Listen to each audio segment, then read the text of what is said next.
در اینجا در کتاب المحاسن یک مطلب دیگری هست. در اینجا دوستان عزیز این جلد کتاب هست،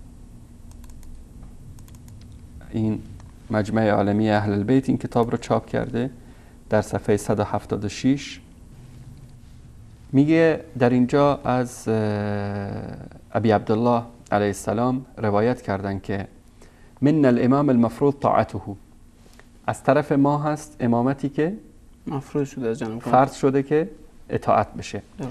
من جحده، کسی که اینو انکار بکنه، مات یهودیا و نصرانیه او نصرانیا، دیگه چی میمونه؟ هیچ. یعنی میگه امامت از طرف ما هست، هر کسی که این امامت رو انکار بکنه میمیره در حالی که یا یهودی است و یا نصرانی نصرانی است.